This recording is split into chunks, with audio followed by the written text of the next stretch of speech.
Ballot Initiative 112. The proposal for this ballot initiative would be to increase buffer zones for any oil and natural gas developments. Any new development must take place 2,500 feet from vulnerable areas, defined as playgrounds, permanent sports fields, amphitheaters, etc. The setbacks would not apply to oil and gas development on federal lands. Some background on the ballot. It was a citizen-initiated proposition, gaining over 100,000 signatures. It filled the required amount by over 100%. Significantly more money has been put into the opposition, $21 million in opposition and $700,000 in favor. The opposition contributed to the Amendment 74, more on that later, and 3 similar bills have been on earlier ballots, but have failed. Some projected effects of Ballot Initiative 112. A yes vote would increase the buffer zone from 1,000 feet from any high occupancy buildings, hospitals, schools, as example, and 500 feet from any occupied buildings, such as homes. An estimated 54% of Colorado's total land surface would be unavailable for any new oil and gas development. Of the non-federal land, 85% would be inaccessible. A no on Ballot Initiative 112 would keep the status quo of 1,000 feet for highly occupied and 500 for occupied. Approximately 50,000 wells are active today, and extraction of oil and natural gas accounts for 3.2% of the general domestic product for Colorado. Some arguments.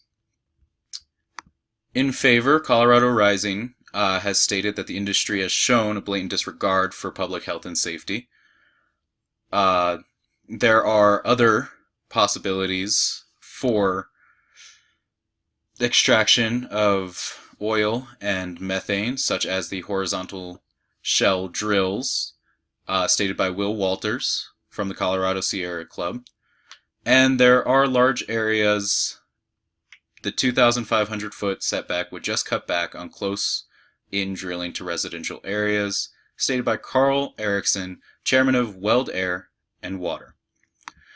In opposition, U.S. Representative Jared Polis, also running for governor on the Democratic ballot.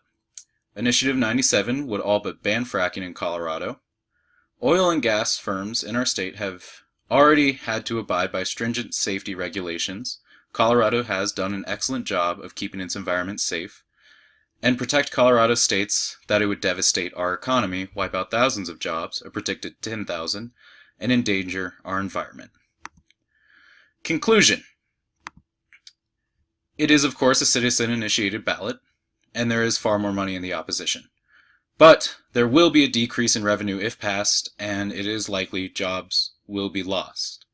It does share a close relationship with Amendment 74, mainly in fact that mineral rights owners would be entitled to a governmental pay for their land if any of it's lost due to the buffer zone. 85% of non-federal land would be inaccessible, and both governor candidates, Republican and Democratic, have supported the opposition. Here are some sources, and of course, don't forget to vote.